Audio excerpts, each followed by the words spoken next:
I collected almost 40,000 specimens. Wow. Kaya grabe. Almost 1 year kong ginagawa yung thesis na yon. Weekly ang aking collection. At minimum, weekly, nakakakolect ako ng hundreds of species ng insects. Sinusort ko yun, minamicroscope siya, ina-identify. Siyempre, yung mga first few months, medyo mahirap siya kasi i-identify mo sa isa. Pero once na tumagal na siya, kahit pala malayo, kahit nalipad pa, 1 meter o 2 meters pala, makita mo lang yung anino niya, kilala mo na siya eh.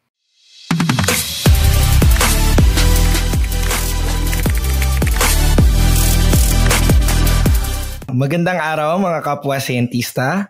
Welcome sa BTS or ang Behind the Science podcast, kung saan kakausapin natin ang mga siyentista para ibahagi hindi lang ang mga resulta ng kanilang pag-aaral, kung hindi pati na rin ang kanilang mga behind the scenes or behind the science stories, kung paano nila naisipang gawin yung kanilang research hanggang sa pag-publish nito. So this podcast is in partnership with the UP Resilience Institute and the Philippine Journal of Science. So just a small information, ang PJS or ang Philippine Journal of Science ay ang oldest journal sa Pilipinas. At ang first issue nito ay nilabas noong 1906, which makes it 118 years old. Peer-reviewed na rin siya and of course, free. So ibig sabihin walang publication fee. Ang PJS or ang Philippine Journal of Science is published by the DOST or the Department of Science and Technology and managed by the Science and Technology Information Institute. So if you want to publish your papers o yung mga pag-aaral ninyo, you can check the link in the description. So para sa araw na to, ang ating siyentista na kakausapin ay currently ang Science Research Specialist sa Department of Agriculture Regional Field Office ng Calabarzon sa Regional Crop Protection Center. So without any further ado, let's all welcome Dr. Orlando Orly Calcetes. Magandang gabi po, Dr. Orly. Hi, good evening sa inyong lahat, lalo na sa iyo, Sir Kate. Kate na naman tatawag ko sa iyo. Good evening. And thank you very much for inviting me for this one of a kind. Kasi actually, this is my first time na at experience ng podcast. Thank you very much. Okay. The pleasure's all ours po from the team of Behind the Science and Marine and Earth Science Learning Hub. So, before we start, sir, let's dive deeper into your childhood or kung paano po kayo nagsimula. So, tignan natin or balikan natin yung inyong younger self. Kailan nyo po na-realize that you would want to work in the science sector? Yes. Actually, parang hindi ko that was in my elementary days during my grade 6 period. Wherein one instance, yung aming science teacher, si Mrs. San Juan, ay usually 'di ba yung the typical classroom nasa loob ka ng klase, nag-explain siya, pero one time niya lahat ng buong class dinala niya kami sa within the periphery ng ng buong school. Doon niya kami doon hineld yung class ng kumbaga first time na ko na-experience siya kasi grade 1 to grade 6. First time pa lang namin na ginawa yung kinonduct yung field yung aming study sa labas. Kasi nung araw hindi pa uso yung mga field trip. Unlike ngayon, nung araw hindi eh. Kaya very fascinating sa akin yun. Tsaka talagang eye opener na once na sinabi niya ito yung flower, parts ng flower, kinds of leaves, different types of leaves, ito yung mga insects. Even the scientific, the simple process ng photosynthesis. Ang bilis. Doon ko na-realize na ang bilis ko natuto. Unlike nung tagal-tagal namin para bang inaantok ka, wala kang gana, magsusulat ka lang. Parang minsan nakikinig ka sa teacher pero parang lumilipad yung isip mo. Pero doon, nakikita mo kasi at hand yung ginagaya mo siya, ini-imitate mo siya. Doon ko na realize na wow, very fascinating talaga yung kaya yung science na dinala mo sa field, yun talaga tinasabi natin mga scientists. Kasi ang old term ng scientist, mga naturalists. Doon ka talaga mag-field work. Like, siyempre, greatest example natin dyan, si Sir Charles Darwin, na explore niya buong mundo. Doon niya nakita yung hindi lang siya sa England, parang siya doon sa mga iba't ibang mga mga species ng insects, pero noon na-explore niya yung iba't ibang continent, yung mga island, especially yung mga yung Galapagos Island, kung saan makita natin from now on na mataas yung diversity. At iba't ibang island, iba't ibang species yung nag-occur. Kumbaga talaga very learning, maganda yung learning experience, mabilis yung kanyang Doon niya naisip yung siyempre, yung theory of evolution, ang bilis ng kanyang pick up doon. Doon pa lang, nakuha niya. Parang gano'n yung nangyari sa akin. Na yun yung naging eye-opener sa akin na, wow. Parang science yung aking magiging vocation in the future. Yeah. Oh, so from then po, grade 6, di ba, sir? So from grade 6, paano po kayo napunta dun sa current field ninyo? Ano yung mga pinagdaanan nyo po? Yeah. Actually, during my time, very uso yung tsaka yung mga movies. Siyempre, may mga uso pa yung mga theater, pupunta tayo doon. Yung Back to the Future. Tsaka very introducing pa ang computer. Kaya ang namin na once na may pinakita sa movies ng mga computer, very kami doon. Kaya ang gusto ko talaga yung either computer science, something na related sa computer. But the problem is when I entered UP, siyempre kuha na UPCAT, na gano'n. Ang nano sa akin yung gusto kong computer science. Kaso doon qualify doon, BS Stat. Kaso doon ko nakita na wow, ang ito pala ng dito ng math subjects, yon. In the first place, wala kaming calculus noon. Hindi tulad ngayon, lahat ng grade 6 lahat ng high school, meron na siyang calculus. Nung araw wala pa. Parang section 1 and 2 lang noon. Kami section 3. More than 20 plus kami. Wala kaming calculus. Kaya yon. That time na kailangan mag-iba ako ng At yun, naglad ako sa agriculture at yung entomology, yung aking napiling vocation. Kasi ang pinaka pa lang noon ay gusto ko yung something na walang less competition. I would like na after graduation, instant ko sana, magkaroon agad ako ng work, nagkaroon agad ako ng trabaho kasi hindi naman simple lang ang buhay namin. Yung father ko, hindi ganun maliit lang ang sweldo niya. Kaya medyo financially struggle ka talaga kami. Kaya gusto ko talaga instant, less competition. And during my survey, magtanong ako, ante ang kumukuha ng entomology, yung science entomology. Kaya yun na agad kinuha ko. Kaya parang more of economics eh. Ganun na nangyari. Science and economics combination. So after I would assume sa LB po kayo gumraduate, no? Yes, pinakamalapit. At the first time na nakita ko yung PLB, sabi ko, wow, sanay ka lang din sa isang campus na maliit, pero siya napakalaki, isang community. Ano ba ito? Isang barangay ba ito? O isang bayan? Kaya nagbe-blend yung knowledge, yung nature, yun. Kaya very fascinating talaga yung yung sa tingin ko yung goal talaga na andun sa scientific endeavor ba, parang gano'n. So sir, ang base course is bio, ano po? Hindi, agriculture. Agriculture. Na major mo either animal science o yung crop science. Meron pang mga major specialization either plant pathology, meron pang yung entomology o kaya wheat science, yun, meron pang soil science, animal husbandry, yung marami siya. Yung pong component ng agriculture, yung gano'n. Ang wala lang dyan, fisheries. Iba pa yung sa ng fisheries. Okay, so medyo ang dami niyo din po pinagdaanan, no? Para makapunta kayo dun sa field na nandun kayo.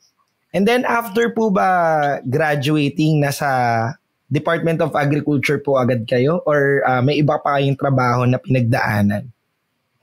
Actually, kaya ang ano ko naman doon, yung turning point ko noon ay yung thesis.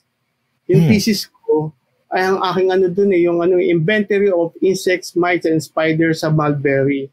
I collected almost 40,000 specimens. Wow. Kaya grabe. Almost 1 year kong ginagawa yung thesis na yon. Weekly ang aking collection. At minimum, weekly, nakakakolect ako ng hundreds of species ng insects. Sinosort ko yun, mina-microscope siya, ina-identify. Siyempre, yung mga first few months, medyo mahirap siya kasi i-identify mo sa isa. Pero once na tumagal na siya, kahit pala malayo, kahit nalipad pa, 1 meter o 2 meters pa lang, makita mo lang yung anino niya, kilala mo na siya eh. Kaya yun naging akin. And after that, after ko na pumasok na ako dito sa Department of Agriculture, I have a chance na I went to Australia, the Australian National Insect Collection. I was trained by world experts sa taxonomy, especially sa mga scarabs, sa mga beetles, and even sa mga lepidopterans. Pero considering na pinapili ako doon sa dalawa, ano bang kailangan ko? Yung mga microlepidopterans, maliliit yun. Ay meron naman mga beetles medyo malalaki. Ang inisip ko agad, pagdating ko sa Pilipinas, problemahin ko agad microscope. Tsaka sasakit ang mata ko pag medyo maliliit. Yun. Kaya pinili ko yung malaki. Yung mga scarabs, ng mga beetles. Yung mga salagubang, very familiar ito sa lagubang, sa laginto. Yun yung aking Kaya after that, I pursue my MS, Masteral, and PhD in Taxonomy and Systematics. Specialization ko yung sa lagubang yon. Then after doon sa aking nagsawa na ako sa salagubang, sa PhD ko naman, yung leaf beetles naman. Leaf beetle. Actually, ang kagandahan noon, yung leaf beetle ko siya, basta ang inassurance ko na medyo natuto na ako medyo ang hirap pala ng specimen pag-gather. Meron nag-alok sa akin sa Smithsonian Institution, Dr. Charles Stein, kaya very ko sa kanya. Siyempre, yung advisor ko, si Dr. Adorada na sabi ko, i-work ko yan, kahit global yung scope niya. Basta i-provide mo ko ng specimen. Ganun yung nangyari. Kaya, kaso nga lang, hindi pa rin makumpleto, hindi kumpleto yung Asian specimen. Nakumpleto ko yung buong African specimen. Kaya yung tribe ng leaf beetle na Onchocephala or Onchocephalini, para siyang monograph ng buong African continent. More than 23 countries, kulang-kulang 700 specimens yun na aking in-examine. Iba pang kaya yun na nag-ano sa akin. Nag-go deeper ako dun sa science talaga ng taxonomy yun. Grabe sir, yung 700 specimens, parang ang hirap i-imagine yung work and yung time na ginugol nyo para tignan isa-isa. Pagpipicture pa lang noon, kada isang specimen, more than 40 plus o 50 species yon.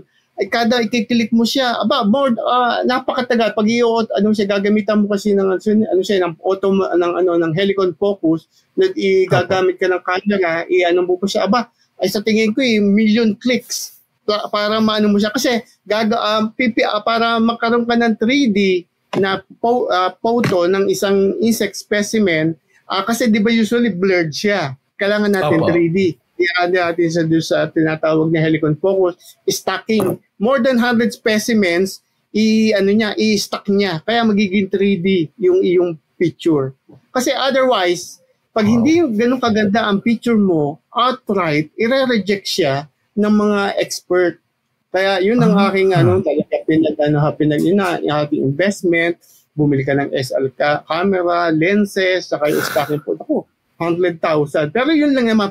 Pero buti na lang, we are supported by ng DOST ng financial. Doon nakakabili tayo ng mga high-end equipments na hanggang ngayon ginagamit natin. Kaya I'm very laki ng utang na loob ko hindi lang sa DOST, pati sa Philippine Journal of Science at everything sa Department of Science and Technology. Okay. Grabe, sir. Hindi ko pa rin mag-grasp pero I mean, sobrang hanga po ako dun sa dedication and passion ninyo towards your field. Na ganun karami yung samples. Kung ako po yan. Grabe. Hindi ko ma-imagine. Considering share ko lang yung thesis. Inabot siya ng 7 months. Dire-diretso ko, ang pinakamaaga kong tulog, 3 o'clock in the morning. Gigising ako ng mga 11, dire-diretso na yon para lang matapos siya. Grabe yung sacrifices talaga. Pero the best thing with taxonomy is even wala tayong funding source, walang funding agency o walang budget, mapupursu mo kasi makadiscover ka lang ng insekto, pwede mo nang i-work, pwede mo nang i-photography, pwede mo nang i-review, pwede mo nang agad i-publish siya. Unlike yung mga malalaking projects sa biology, ecology, yung alternatives o diba-dibang peste, kailangan mo talaga ng budget, talagang milyon na kailangan mo rin ng mga tao, resources. Pero sa science ng taxonomy, either sa disease, sa mga bacteria, meron ka lang basic equipment o kaya mga basic na mga ingredients or basic mga reagents, kaya mo na makapag-produce ng mga ng mga scientific paper at makapag-publish. Medyo medyo cost efficient siya. Hindi siya ganun kagastos yung taxonomy. Kaya yung labor, dedication din talaga. Parang labor of love na rin yan, sir. Kasi, syempre, mahal mo yung ginagawa mo eh. Yes. Yun. So, sir, since nandun na rin naman tayo sa topic ng taxonomy and yung ating mga insects, puntahan na natin yung paper mo. So, this was published in this year lang, June 2024. So, this was the discovery of the new species of the genus Podontia dalman, Coleoptera chrysomelidae geloricinae alticini in the Philippines, and the redescription of Podontia flava Bali from Sarawak. So, sir, can you explain your paper in one sentence? Oh, yes. Actually, this is my more than 15 insect specimens na discovery ko. Pero this is something na because of the presence of an introduced and invasive species, Podontia quatuordes punctata. We now called it Siniguela sleep beetle. It was introduced from India. That's why meron na tayong naging template or comparison para dito sa new species. Otherwise, hindi natin madidiscover to kasi meron yung sa genus level, kailangan meron kang key features ng genus na kailangan makita para maklasify mo pa lang at to the genus level bago ka pa makapunta doon sa tinatawag nating species level. Bago ma-declare siya bago. It's because of the presence or introduction of this pest species of Siniguelas. So, sir, paano niyo na-formulate yung idea behind this paper or this research? Anong nagtulak sa inyo to pursue yung leaf beetle na to?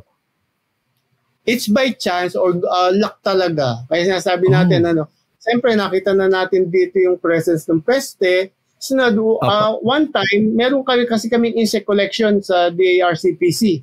Actually, iba't ibang museum sa Philippines, sa UPLB, sa National Museum, sa Cebu, either in Mindanao, iba't ibang universities, marami silang mga insect collections. Pero actually, meron din kaming mga insect collection. Doon ko sa nakita by chance lang na, wow, this is hindi siya katulad nung ating na introduce, meron siyang spots. Napakaliit niya, pero yung pictures niya, once na tinignan mo sa under the microscope, wow, similar siya nung Podontia. That's why, pinicturean ko agad siya. Siyempre, parang mabilis na kasi matagal na itong aking na to, isinare ko na agad siya sa mga isang expert because mayroon rin tayong mga sharing of with world experts kay Dr. Charles Staines ng Smithsonian at na-verify niya, wow, ito, new species to, bago to. Pero yung similarity niya, upon reading, upon downloading different PDFs, kasi more than 9 species na yung present Pan-10th species sa Philippines yung endemic. Kaya nakita natin doon na doon sa kanyang characteristic picture, yung sa kanya kasing sa insekto niya, yung sa kanyang pinakaliig niya, meron siyang Y picture. Y para siyang parang pana, parang yung Y na parang ganon. Yun yung bifurcate sa ang tawag natin yung mesosternum. Dun pa lang, patok na siya doon sa genus level. Ang kailangan na lang natin, species level. Tinignan natin ngayon yung 9 species. Ang pinaka-similar ay yung sa Podontia flava from Sarawak, Indonesia. That's why, after that, we need to request the holotype from the museum sa Europe. Otherwise, hindi mo pwedeng ma-declare na bagong species to without seeing or examining the holotype of the specimen. Yun, na-request natin yun. Binigyan tayo ng digital photos, habitus, dorsal, ventral. Of course, the most important part sa insects ay yung tinatawag natin genitalia because they have this lock and key model. Parang hindi papasok yung hindi magpipit yung male and female genitalia at hindi sila magkakaroon ng fertilization once na hindi papasok yung mga genetic materials. Ganon, lock and key model. Yon. Kaya yung shape ng genitalia ng male ang importante doon para malaman siya sa Pero meron namang insekto nakalimit, for example, sa mga scale insects at ibang sa mga Hymenopterus, babae naman ang ginagamit for identification. Pero mostly for beetles, usually ginagamit ay ang male specimen, yung genitalia. Once makita mo kung anong shape ng genitalia niya, compare mo agad. Kung yung isa kasi whip-like, ito yung sa shield-like, parang kalasag, yung isa parang whip, parang yung latigo, ganon, medyo siya. Outright, at saka yung, siyempre, magko-collaborate yung iba't ibang mga body parts niya, lahat yun, examine mo from head to foot, hanggang sa internal lang yung Otherwise, pwede ka mag-DNA naman. Pero pwede hindi mo naman yun, once na ma-prove mo na siya, na ay na siya, based sa confirming na, mag-discuss na lang kayo ng expert na, wow, okay na to. Kumbaga, this is suffice to say or to declare that this specimen is a new species and an endemic one in the Philippines. Yung ganon. After na, siyempre, yung publication na. Siyempre, kayo pa lang yung nag-discuss nun eh. Siyempre, mayroon pa tayong tinatawag na peer review. Iba't ibang mga expert, yun, natin para maano natin na talagang walang, kumbaga, in a common sense ay walang duda, walang pagdududa. Hindi tayo magkakamali. Exact na yung ating declaration na ang hypothesis natin, this is a new species and different from the closest species from Sarawak, yun, pinangalan natin. And pinangalan namin yung specimen doon sa Podontia roastea. Doon sa pinaka-latest na nag-retire doon sa amin kasi siya yung nag-discuss sa IPF. At siya yung lalaki, kaya roasteae. Lalagyan mo ng I sa huli. Pag namang babae, roasteae. Yun, ganun lang. Pwede naman sa mga iba sa atin, Philippinensis, ganun. Kaso napakarami. Mahirap na. Ang kailangan ngayon, unique na. Kasi pag Philippinensis, napakarami. Baka isang daang insekto na ang puro Philippinensis. O gano'n, Sorsogonensis, gano'n. Kaya kailangan nga, para maiwasan natin yung kailangan, siyempre, pagka species name, dapat unique siya. Yun, gano'n ang ginagawa.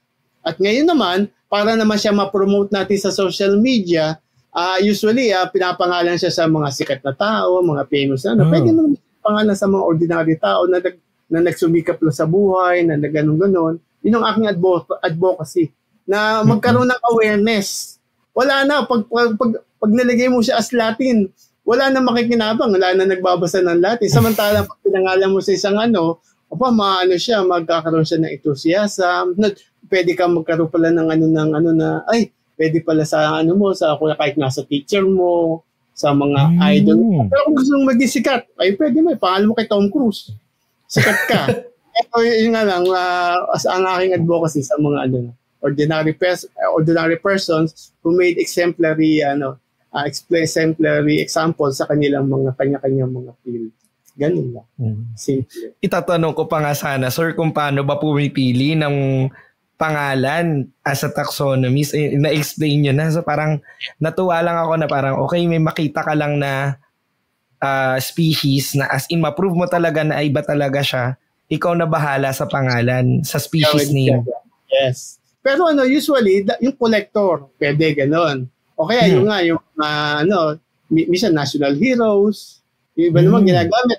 Pero ang nagiging ngayon, nagiging fad ngayon, parang yung ginagamit natin mga indigenous na mga, mga tribe, kung saan siya galing, gano'n. Kasi minsan, nagiging contention ngayon. For example, yung mga explorer. For example, we will go down to history, Pizarro, for example, or Hernando Cortez.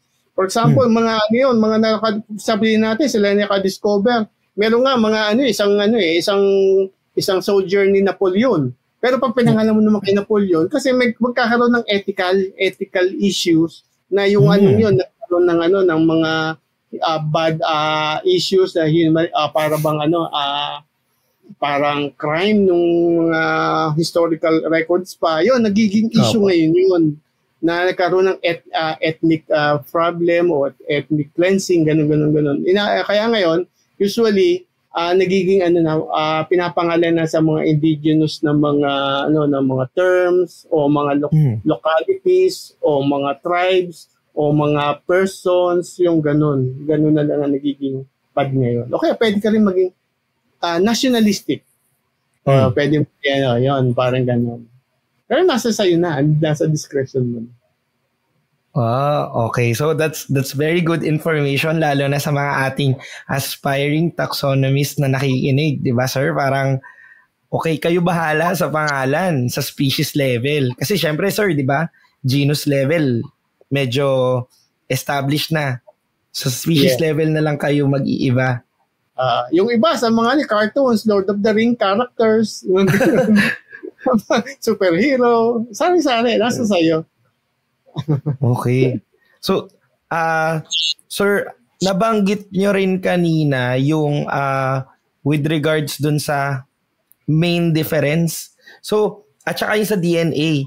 So, hindi pala laging kailangan ng DNA differences when it comes to differentiating or identifying a new species. So, kailan po tayo gagamit ng DNA? Yes. Usually, ito ginagamit sa mga species complex. Meron kasi na two species na meron distinct. Mag-distinct na yung morphological and genitalia characters niya at okay na yon. Pero meron mga species complex. For example, we have here the Leucopolis aurorata. For the last 100 years, sinasabi natin yung ating mga salagubang, Leucopolis aurorata. Pero after my in-depth examination, usually ang aurorata, rampant lang siya, pinakamarami lang siya sa Mindanao. Dito sa Visayas and sa Luzon, usually yung isang species ng Leucopolis na hindi masyadong na-describe ni Burmeister noong 1855, pero hindi masyado siyang nagamit. Pero yun ang pinaka-common sa atin. At ang simple difference ng dalawa ay yung aurorata, halos yung kanyang scales sa kanyang elytra ay halos homogeneous, magkakasamang size. Samantalang yung sa Pulverulenta, meron siyang mga longitudinal, mga lateral na mga rows na mga scales na distinct na medyo mas malaki kaysa dun sa kanyang the rest ng scales sa kanyang elytra o sa kanyang pakpak. Yun ang natin i-prove ngayon na meron na iano siya ng na DNA. Also, meron pa akong under review sa Philippine Journal of Science, nakipag-collaborate ang India, University of Kerala para ma-identify yung very napakahirap very few yung kanyang mga specimen body characters na nagdi-differentiate. Kaya napakahirap. Kaya sinubject namin siya sa molecular at hopefully December baka mapublish na siya. Kasi pero iba't ibang locality siya na nasa India, yung isa nasa north, yung isa sa south, pero very similar talaga sila. Mahirap siyang kaya doon in-undergo namin siya ng And this is in collaboration with the NCPC of UPLB and other scientists. Yun, hindi mo magagawa yun. The best way ngayon, makipag-collaborate. Hindi mo kaya talaga kung ikaw lang. Pwede yun sa taxonomy mo. Pero siyempre may aspect ng biology, ecology, may subject rin ng mga, pwede mga host plants, baka kailangan mo ng mga botanists, yun, ganun. Kaya kailangan mo ng collaboration. No man is an island. Parang ganun. Ayun. So sir, we are very much looking forward na ma-publish yung inyong recent na endeavors. Yes, na siya. Hope, ano na lang, publication na lang talaga. Kaya, sir. Abangan namin yan. Yes. Sir, with regards dito sa recently published ninyo na paper, itong ang Leaf Beetle, ano yung naging source of funding ninyo or kung meron ba with regards to this project? Yes. We are indebted to DOST Picard sa sa Los Baños, branch ng DOST. Sila yung nagbigay ng project namin. Kaya I'm thankful to Dr. Reynaldo Ebora, siyempre, tsaka yung teammate namin, yung aking collaborator, kay Dr. Joel Adorada ng BPI, Bureau of Plant Industry in Los Baños, tsaka yung team namin, kay Rachel, tsaka sa ibang other team na sila yung nagbigay ng pondo sa amin. Because this is an introduced pest, yung Podoncia quattuordecimpunctata, ay siya, ang inaatake niya ay ang siniguelas.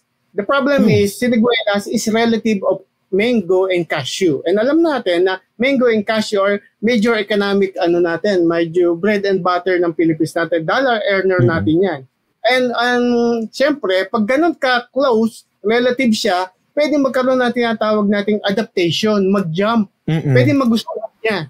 Kasi meron na rin, may record na rin sa literature.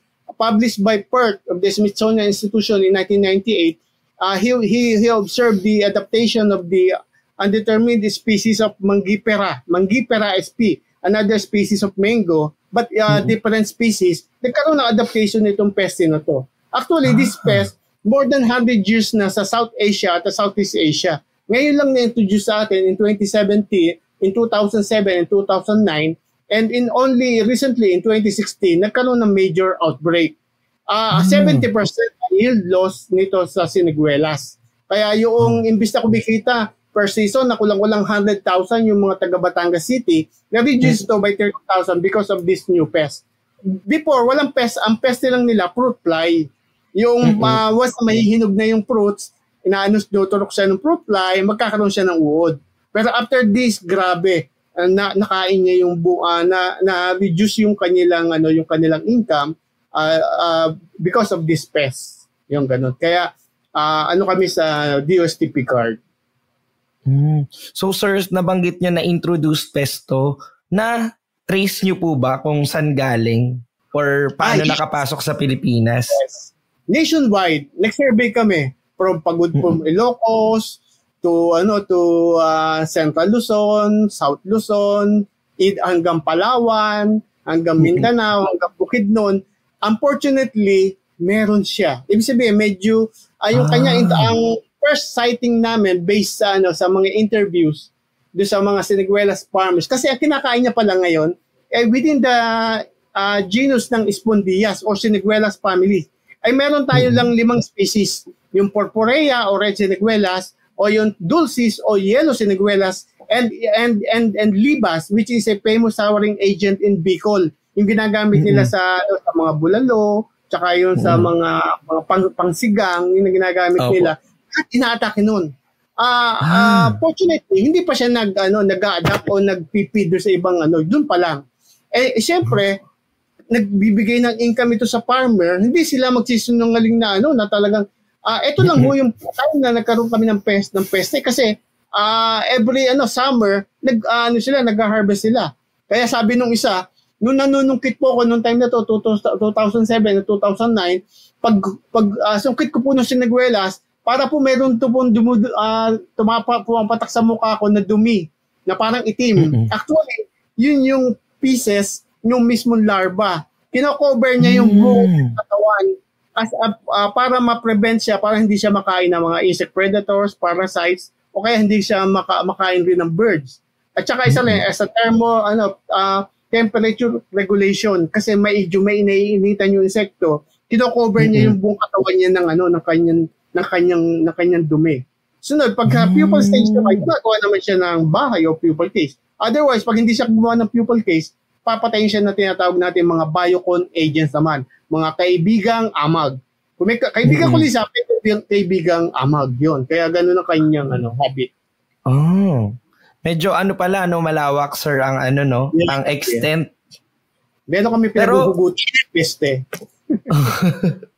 Pero sir, most probably, galing siya sa ang bansa. Kaya, may idea po ba tayo? Dito sa Batangas City, kasi meron tayo diyang mga planta ng mga oil refineries. Alam natin kung saan nanggagaling yan. Dumadaan yan from Saudi Arabia, dumadaan yan ang posibleng India, dumadaan sa Sri Lanka, Malaysia, kasi nandun yung Petronas, nandun yung malaking kumpanya ng Posible, kasi yung nag-experiment kami, hindi pwede yung itlog. Yung itlog once mapisa at hindi siya makakain, within 24 hours patay siya. Yung larva, once na siya makalanding, madala mo kunyari, dun sa pag hindi niya namang host o hindi niya kakainin o hindi daw na siniguelas, hindi siya kakain. For the last 3 days at hindi siya makakain, patay siya. Within 3 days, patay siya. Yung pupa naman, sabi natin, pupa yung nadala mo dito, yun. Once na mag-emerge yung pupa at hindi makakain ng kanyang host, within 24 hours, patay siya. Ang nagsusurvive lang yung adult. Yung adult, kinuntain namin. More than 30 days or inaabot ng almost 2 months without water and food, kaya niya makasurvive. Meaning, pwede mag-swarm, nakalipad siya doon sa barko, nakulong siya doon, nakatakas lang siya dito, yun, sa Palawan, meron naman tinatawag tayong backdoor. Yung backdoor na sinasabi ko nang galing, madinaanan, kung nila alis doon, yung ganun. Kasi mabilis din, makapunta ka ng Malaysia. Yun, may backdoor doon. Meron sa Malaysia, meron rin sa Brunei. Yun, madali, posibleng doon. Through shipping, ship. Hindi sa airplane, most probably talaga sa mga barko. Sa mga barko.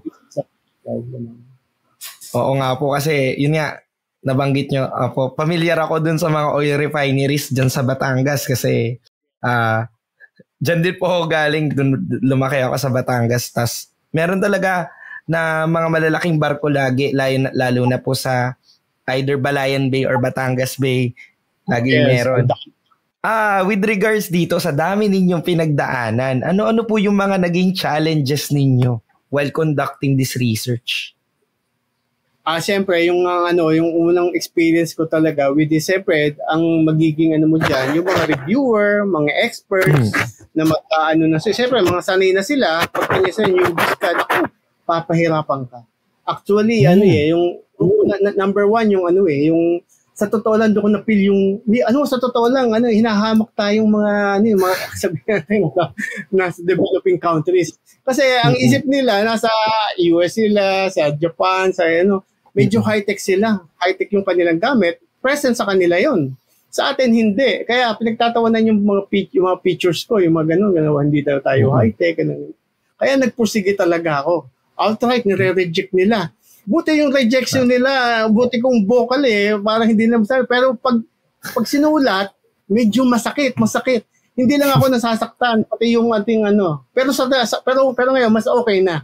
That was 10 years ago, at sabihin na natin mga 5 o 7 years ago. Pero ngayon naman medyo advanced na tayo, medyo marami na tayo, na tayo. Pero dati medyo hindi pa ganoon kado yung ating Siyempre, the next level, siyempre, bago pa lang, newbies ka pa lang, siyempre, yung pag-e-edit, namumula. Parang thesis mo, parang talagang, yon. Pero okay lang yon, part of the game. Yes. Yung pala, tinuturuan ka.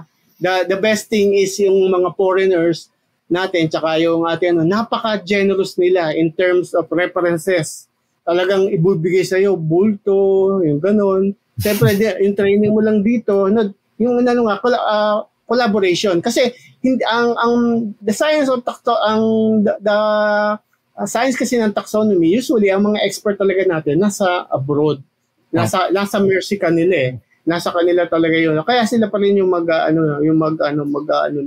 paper mo. Kaya yung talaga, yung training, tsaka yung talaga, nasa nila. Siyempre, meron din mga tinatawag na mga attitude. Yun na medyo mahirap. Kaya, minsan, mo na lang. Tiisin mo na lang. Pero ngayon, kasi bago ko publication ko, inabot ng 3 years yung isa. Una kong publication. Pero once na umano na siya, ay inabot na ng 1 year, minsan 2 months, 3 months, yun. Once masanay ka na, ay parang nag-ano ko na lang. Mas mabilis na. Chicken na lang, parang gano'n. Ayun. So sir, from the memorable experience, enumerate natin ano yung magaganda, yung pangit, at yung pinakapangit. So simulan natin sir sa maganda. Ano yung mga magandang memorable experience mo dito sa research na to? Memorable experience ko, siyempre, yung collaboration with different experts. Siyempre, mag-email ka, mag-chat ka. The good thing is yung naging taxonomy na ako, buti may internet na. Before, sila puro mail. Yung identification mo, ang tagal bago dumating yun. Sa tingin ko sa iba ba, inaabot ng ilang buwan. Pero ngayon, instant na. And you can easily send yung good pictures, high photos. Siyempre, digital na ang ating pictures niya. Di tulad nung dati, mga manual pa yun. Isa pa yung yung collaboration, tsaka isa pa yung nare-recognize ka na rin ng mga peers mo, tsaka yung mga dati mo mga teachers, tsaka yung mga researchers dito sa atin sa Philippines, nakikipag-collaborate ka rin sa ibang researchers, tsaka nakaka-discover ka ng mga bagong species, bagong peste, bagong parasitoids, tsaka nag-e-explore ka. Hindi lang ako naging taxonomist ngayon, pati yung mga nagkakayan rin. Because nagle-learn ka, nag-grow ka, nakakapag ka na rin sa biology, kaya mo na rin mag-conduct ng biological studies, ecological, ganoon. Yung mga na medyo nahahasa ka na doon sa mga ibang mga field. Kasi actually, pag nag-publish ka naman ng isang paper, holistic siya. Otherwise, kung taxonomy siya, yun, taxonomic paper. Pero pagka usually applied naman siya, nagiging holistic na yung iyong knowledge. Yun ang aking good experience. So how about sir yung mga pangit, yung bad experiences yun naman na tumatak talaga sa inyo? Siyempre napakarami, hindi lang sa abroad saka dito sa atin, yung crab mentality rin minsan. Minsan disappointing yun. But minsan yung ibang mga researchers sa abroad naman, minsan hindi ka kine-credit, minsan inaano mo sila, binibigyan mo sila ng importance or respect. Pero minsan hindi mo nakukuha yung the same kailangan kasi minsan yung parang something na you must build first your niche o yung pinaka-forte mo once na siyempre parang ini-small ka rin, ganun. Parang more on attitude, ganun. Ganun ang nagiging lang. More on emotional, ganun naman. Pero sa other than that, ay wala naman. More on ganun yun parang nagiging subjective. Yan, nagiging, kasi pa rin. In the first place, tao pa rin tayo. Vulnerable tayo. Ganun. Opo. Pero sir, yun nga, as nabanggit nyo kanina, that's part of, lalo na kapag newbie researcher ka, that's part of just how science works. Diba, sir? Parang you have to learn from experts talaga. Lalo na on your field.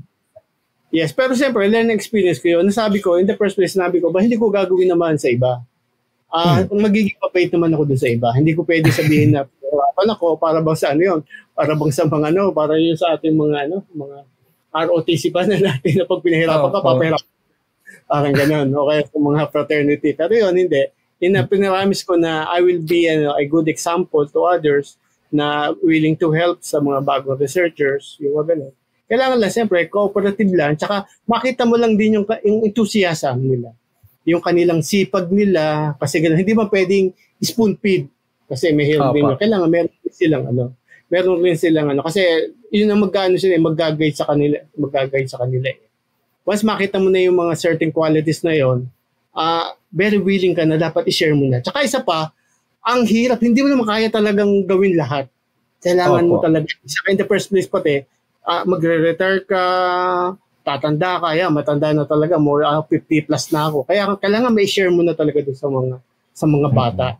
The problem is late kasi na nagkaroon ng scholarship sa Philippines. Dati wala pang scholarships. Oo. Kami yung parang first batch. Kaya 40 plus na ako noon. Kaya late ako nakapag-research. Kung mas early ako noon. Katulad ngayon, pagka-graduate mo, pwede ko agad magkaroon ng scholarship. Kaya sa tingin ko, kaya nila maka-100, maka-200 papers. Pero ako, hindi na. Baka ako yung mga 30, medyo pahirapan na. Parang gano'n, 40, gano'n. Kaya, kasi medyo may age factor na.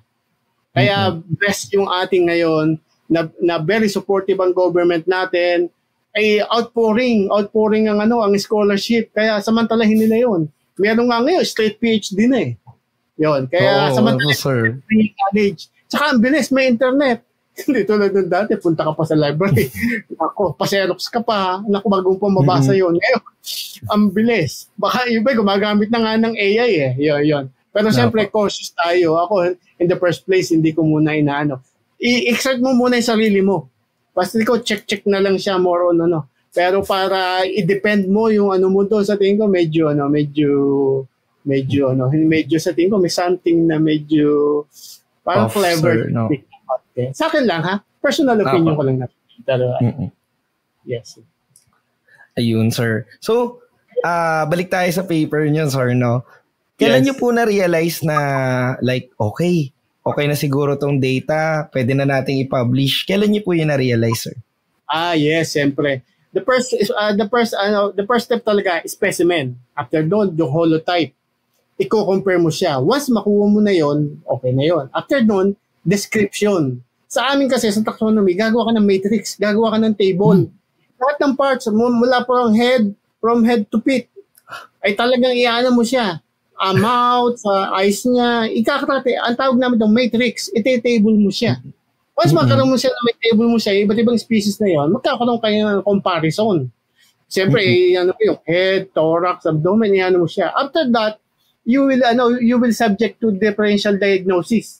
Once makuha mo na lahat ng characters niya, i-compare mo pa isa-isa. This species A is different from this species B, gano'n. Mo talaga, hihimay-himay mo isa siya. Not after that, pupunta ka naman sa photography. Okay ka na sa description na mo na. Photography naman. Kailangan maganda kung ano yung mga characters na gano'n. Okay, yan. After that, i-consult mo na ngayon sa expert. Yun, tsaka papasok na yung expert, tama ba to?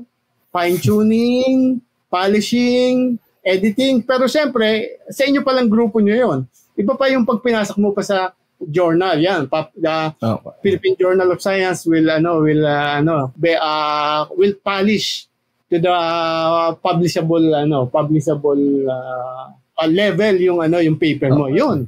Mag-peer review, magsasuggest ka ng mga reviewers. After matagal pa na ako. Ay kung may loob mo, sasabihin mo, ay ayoko na. Talaga tiyagaan lang. Pero yun nga, once na mapagdaanan mo na, medyo mabilis na. The technique now is, pag nasanay ka na, you can make several publications. Hindi mo kailangan ma-publish yung isa bago ka mag-start. Pwedeng sabay-sabay mo na siya.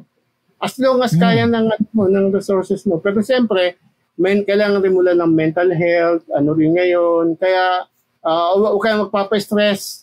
Sa tingin ko, pero sa totoo lang, hindi ka may stress. Kasi once na makita mo, yung langaw, ang pangit tignan. Pero pag titignan mo sa microscope, wow! Beautiful, majestic yung kanilang mga parts. Para ka nasa other dimension. Ganun yung appreciation mo eh. Makita mo kung ganun katindi yung kanilang design, kaya pala ganun sila lalo na yung mga metallic beetle, o kaya yung mga colorful na mga butterflies.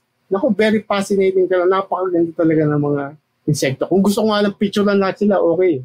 Kaso, kulang ang time mo. Pero sir, yun, very inspiring na, your work ethic pa lang, sir, sobrang admirable na, and the love you have, sobrang nakikita namin yung pagmamahal nyo dun sa ginagawa nyo, and you're actually sharing to the general audience kung ano yung meron tayo, especially with endemic insects dito sa Pilipinas na sobrang liliit. No, parang sir, parang it's by chance na talagang napansin nyo talaga na may pagkakaiba from the known species of leaf beetle, di ba sir? Parang, yes. Para sa inyo talaga yung ano. Ang kilang dyan, malilito tayo. Pag sinabi mo kasi entomologist, lahat ng insekto. Pero parang doktor din yun may specialization. Pag nag-focus ka lang sa mata, dun ka, ophthalmologist. Pag nag-focus ka sa lungs, pulmonologist. Pero dito sa insekto, sa sobrang daming insekto, more than 1 million sila, magpo-focus ka lang sa isang grupo. Yun. Tsaka ka kunti-kunti magda-diverse.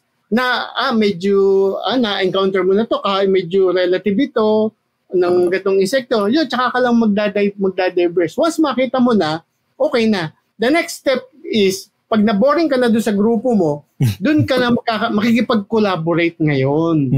Pwede ka na makipag-collaborate kayo sa abroad. Yung mga, for example, hindi mo naman grupo to, pero nakita mo, wala naman siya sa Pilipinas. Ayun, tuturuan ka ng expert. For example, sa India, we have collaborators from India na expert sila sa mga hymenopterans, sa mga ganitong klase ng beetles. Nagkaroon ka ng learning process. Parang ikaw naman ang imbis na ikaw ang main author, siya naman ang main pilot, ikaw ang co-pilot naman. Parang ganun. Parang tulong-tulong lang kayo. Because hindi niya kayang gawin yun kasi hindi niya alam niya kasi nasa Philippines ka. Hindi mo pwedeng hindi basta-basta pwedeng magpadala ng insekto o kaya medyo may mga certain rules lalo na pag mga peste, ganun. Kaya collaborative talaga yung effort. Magiging magana siya once na delve ka na doon sa mismong doon sa mismong science saka yung process at medyo nagamay mo na yung sistema. Okay. So, ayan, take note guys, collaboration is key pag na-bore na kayo sa field ninyo. Ayan, so sir, anong plans nyo po moving forward with this research or yung na-discover ninyo na new species? Ang ma-share na ito sa ating mga iba't ibang mga researchers, lalo na sa mga students. Meaning kahit ako, hindi kasi ako teacher, parang lang ako dito sa regional crop protection, parang extension worker kami ng mga farmer. Pag ang farmer may problema sa pest sakit, kami nilalapitan. Pero once na makita nila na meron ka palang gantong konting talent sa mga ganito, sila na yung lumalapit minsan. Even yung mga students sa iba't ibang universities, for example, kung Batangas State University o kaya ibang mga nakikipag-collaborate na sila. O kaya ibang research institution, nakikita nila na, sir, nakakita ko na sa Lagubang. O kayo po si Mr. sa Lagubang, o bibigay ko sa iyo. Parang ganun. Kaya magiging muna, kumbaga magiging wait and see ka na lang sa later part ng iyong research. Kasi parang parang ang tawag doon, parang sa'yo na lalapit yung mga specimen, hindi na ikaw sa pit. Ayun. So, sir, thank you very much na po. Ang dami ko pong natutunan sa inyo. So, before we let you go, sir, ano po yung mga advice nyo sa mga aspiring researchers or aspiring na gustong tumingin ng iba't ibang species or groups of organisms na? Kasi, syempre, ilabas na natin, pwede namang hindi insects yung i-focus. Yan, na nakikinig ngayon, sir. Maging sila, yung kanya, siyempre, kailangan hanapin nila yung kanyang passion. Huwag nilang ipilit kung talagang hindi nila gusto. Pero once na naandun na, pangatawan na nila. For example, naging principal ko noon, ako, ang tagal ko. Hindi naman ako, more than 4 years yung aking, bago ko natapos yung aking Kaya sabi ko, ang tagal-tagal ko na bago natapos itong aking course. Kung magbe-venture pa ako sa ibang trabaho at yung trabaho ko hindi rin magiging ganito, anong silbi ng aking pinag-anuhan? Kaya yung naging sabi, diretso ko na to, yung passion ko. Yung pala, through through collaboration, through your work, sa may encounter mo ng mga iba't ibang mga colleagues mo, within your sa office mo, sa ibang research stations o mga yung pala yung magbibigay sa iyo ng guidance kung paano mo yung mo, career, yung ganun. Kaya ka lang, ride on ka lang, pero siyempre kailangan mo ng patience, siyempre kailangan mo din ng prayer, number 1 yun. Kasi remember, nature yan eh. Hindi natin alam. We are just simply unlocking the secrets of nature. Ay sino ba yung may key? Siyempre, yung creator. Yung pinaka talaga nasa taas, yung doon mo lang i-request mo sa kanya kung ba yung sabi ka, God, bigyan mo po ako ng konting secret kung ano ba dapat gawin dito. Bigyan mo ng konting mystery. Kasi parang ganun eh. Parang science, mystery ang tawag natin. Pero siyempre, pag dinano natin sa scientific, medyo ito na yung ating hypothesis. Pero may science behind that. Kaya natin, kahit nga sa mga physicists, cosmologists, nakita nila, they believe now na merong architect ng ating Ang dami na, for example, sa mga marami na nadi-dispute sa natural sciences ng mga theories, mga na minsan inaano rin nila. Kaya kailangan na rin natin ng yon. Pwedeng mag-work pareho yung dalawang na yon, yung dalawang field na yon. Science and yung hindi natin sabihin faith, parang faith, or sabi natin religion, parang ganun. Or devotion, which is siyempre kasama na rin yung hindi lang yung knowledge, pati yung emotional quotient na sinasabi natin. Hindi lang IQ or intelligent quotient. Yes. Ayun, sir. So, thank you very much po ulit. Sobrang laking pleasure po on our part sa Behind the Science podcast to be able to talk to you and interview you ngayong araw. So, thank you very much, sir, for giving time. And to our listeners, don't forget to like, share, and subscribe. And that's our episode for today. See you again sa next episode natin. Thank you, everyone. Thank you very much, Kate. God bless.